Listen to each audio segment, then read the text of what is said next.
Baik, Assalamualaikum warahmatullahi wabarakatuh. Selamat pagi, selamat siang, selamat malam.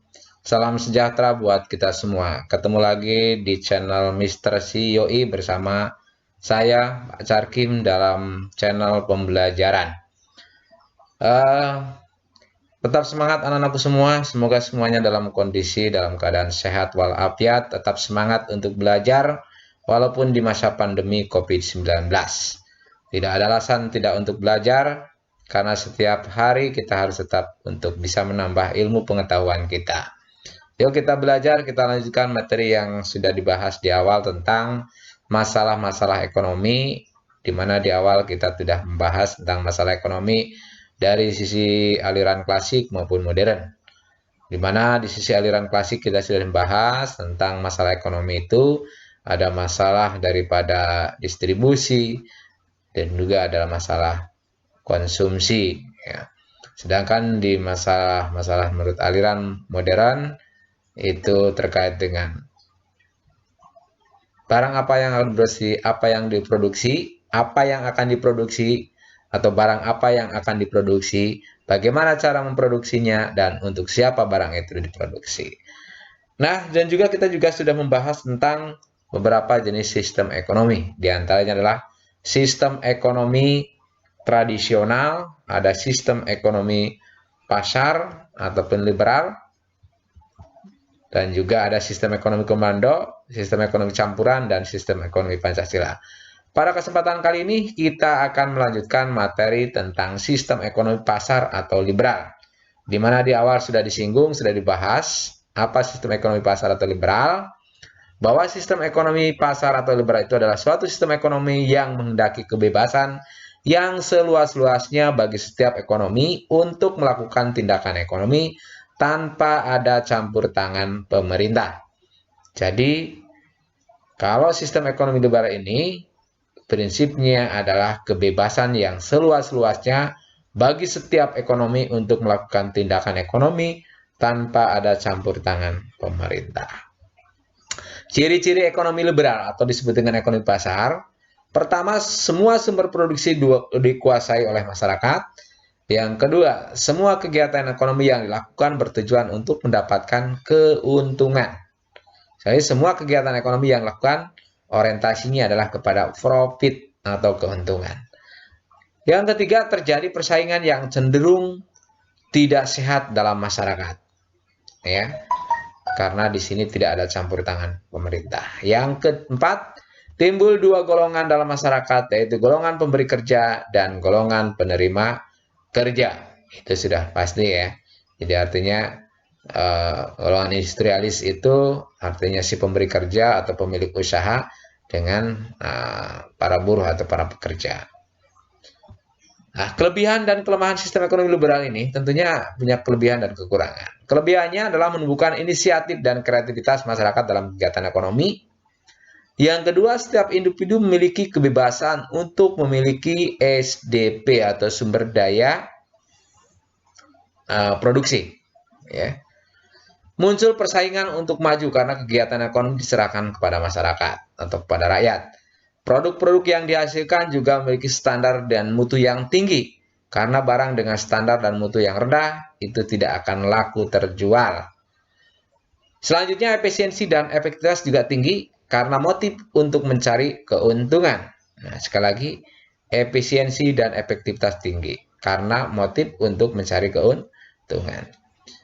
Adanya produksi yang berdasarkan kepada permintaan pasar maupun kebutuhan masyarakat. Ya, berbeda sekali dengan sistem ekonomi tradisional. Nah, tetapi di sini punya kelemahan. Kelemahannya adanya praktik persaingan tidak sehat, yaitu penindasan pihak yang lemah. Ya. Jadi yang kuat semakin kuat, yang lemah itu semakin tersisihkan. Yang kedua, distribusi pendapatan tidak merata. Nah, itu sudah jelas karena jadi nanti ada kesenjangan, yang kaya semakin kaya, yang miskin semakin miskin. Ya, karena apa? Ada distribusi pendapatan yang tidak merata. Nah, pengusaha yang pendapatannya akan semakin tinggi, sementara pekerja ya biasa-biasa saja. Itu kalau dalam menggunakan sistem ekonomi liberal. Kemudian pemilik sumber daya produksi mengeksploitasi para pekerjanya. Sehingga yang kaya menjadi semakin kaya dan yang miskin semakin miskin. Sering timbul praktek monopoli yang merugikan masyarakat. Jadi perusahaan-perusahaan tertentu nanti bisa menguasai, bisa memainkan daripada sektor-sektor produksi tertentu, sehingga itu bisa merugikan masyarakat. Selanjutnya sering terjadi gejolak dalam perekonomian, kesehatan, pengalokasian sumber daya oleh individu. Jadi sering terjadi gejolak dalam perekonomian karena apa? Kesalahan pengalokasian sumber daya oleh individu. Nah, selanjutnya kita akan bahas ciri-ciri sistem ekonomi liberal atau kapitalis atau bebas. Sistem ekonomi liberal atau kapitalis ini tadi sudah disampaikan. Nah, mau saya sekarang kita akan bahas sistem ekonomi komando atau terpusat. Mohon maaf. Sistem ekonomi komando atau terpusat itu adalah sistem ekonomi di mana pemerintah memiliki peran yang dominan. Ini kebalikannya dari liberal nih tadi. Dalam mengendalikan perekonomian. Contohnya seperti Rusia, Republik Rakyat Cina, dan negara-negara Eropa Timur seperti Uni Soviet. Nah, ciri-ciri ekonomi komando, hak milik perorangan tidak diakui, sehingga kebebasan individu tidak ada di dalam perusahaan. Alat-alat produksi semuanya dikuasai oleh negara, kemudian kegiatan perekonomian dari produksi, distribusi, dan konsumsi, serta harga ditetapkan oleh pemerintah dengan peraturan negara. Nah, ini kalau sistem komando.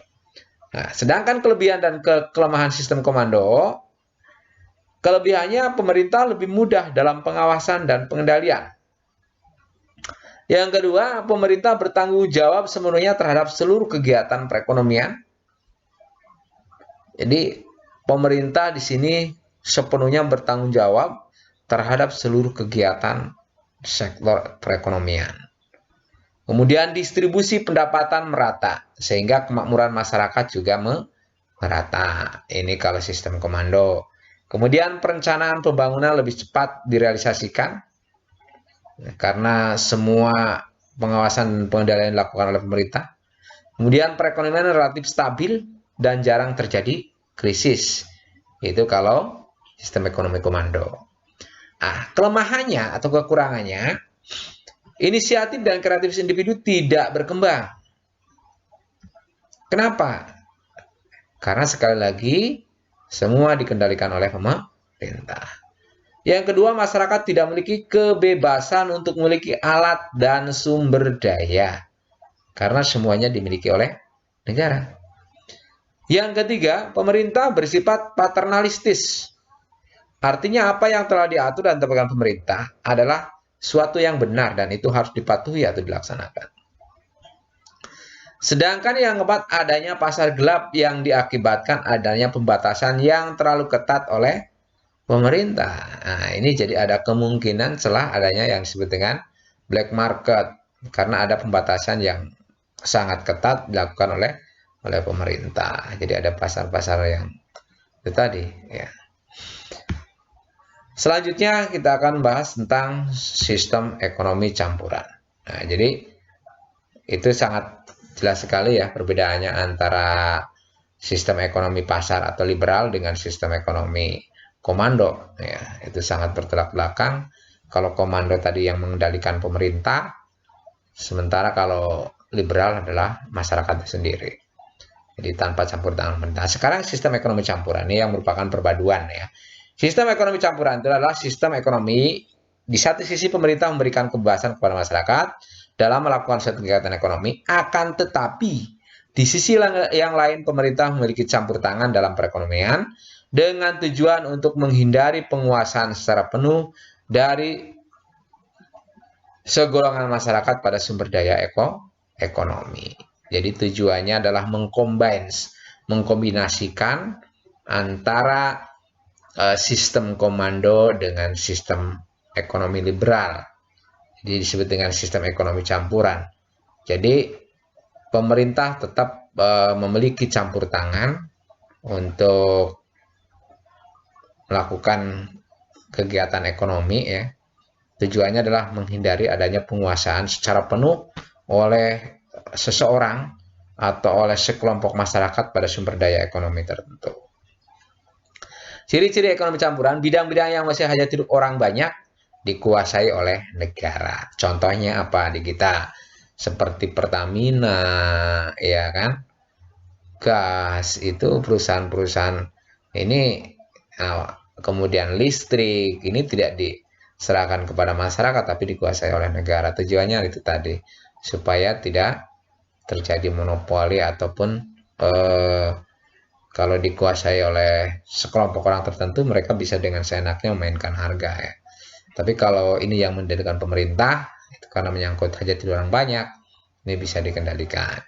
Kemudian mekanisme kegiatan ekonomi yang terjadi di pasar adalah campur tangan pemerintah dengan berbagai kebijakan ekonomi. Jadi mekanisme kegiatan yang terjadi di pasar itu adalah merupakan campur tangan pemerintah dengan berbagai kebijakan ekonomi. Makanya kita sering mendengar, sering melihat adanya sidak ya, ke pasar-pasar tradisional. Tujuannya adalah untuk memastikan bahwa kebijakan harga yang diberikan pemerintah, baik itu sembako, ya contoh misalkan ketika terjadi kenaikan harga daging sapi yang luar biasa, kemudian ada kebijakan regulasi dari pemerintah turun ke bawah, ke pasar. Nah, tujuannya adalah itu tadi untuk agar harga-harga itu bisa stabil, termasuk harga-harga sembako dan harga-harga yang lain. Hak milik perorangan diakui tetapi penggunanya tidak boleh merugikan kepentingan umum. Nah, jadi di sini masih ada pengakuan kepemilikan aset secara pribadi dengan tidak merugikan kepentingan umum. Kelebihan dan kelemahan ekonomi campuran, kelebihannya adalah sektor ekonomi yang dikuasai oleh pemerintah lebih bertujuan untuk kepentingan masyarakat. Kemudian hak individu atau swasta dikuasai dengan jelas, harga lebih mudah untuk dikendalikan. Jadi kelebihannya adalah sektor ekonomi yang dikuasai oleh pemerintah lebih bertujuan untuk kepentingan masyarakat. Kemudian yang kedua, hak individu atau swasta diakui dengan jelas. Yang ketiga, harga lebih mudah untuk dikendalikan. Sedangkan kelemahannya adalah peran pemerintah lebih berat dibandingkan dengan swasta. Timbulnya KKN, koalisi korupsi dan nepotisme, itu juga lebih potensi dalam pemerintahan karena banyak sektor-sektor produksi yang lebih menguntungkan pemerintah, sedangkan sistem pengawasannya itu masih lemah. Nah, ciri-ciri sistem ekonomi komando. Oh, ini maaf sudah disampaikan. Jadi itu adalah ciri-ciri daripada sistem kelebihan dan kelemahan ekonomi campuran. Jadi silakan dari beberapa jenis sistem ekonomi yang disampaikan di awal sampai dengan akhir, di sini tadi ada beberapa sistem ekonomi ya. Itu silakan nanti bisa dipelajari kembali lebih dalam ya. Dan kalau memang nanti ada hal-hal yang mau ditanyakan, silakan bisa didiskusikan di Google Classroom ya. Saya rasa itu yang bisa disampaikan untuk pertemuan kali ini.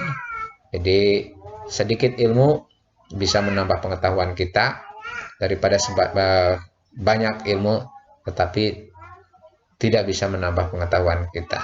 Yang penting sedikit demi sedikit kita bisa memahaminya, kemudian menguasai dan bisa mengimplementasikannya.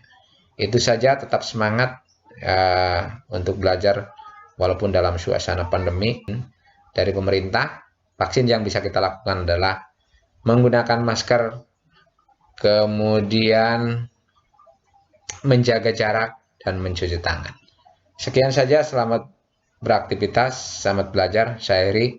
Assalamualaikum warahmatullahi wabarakatuh.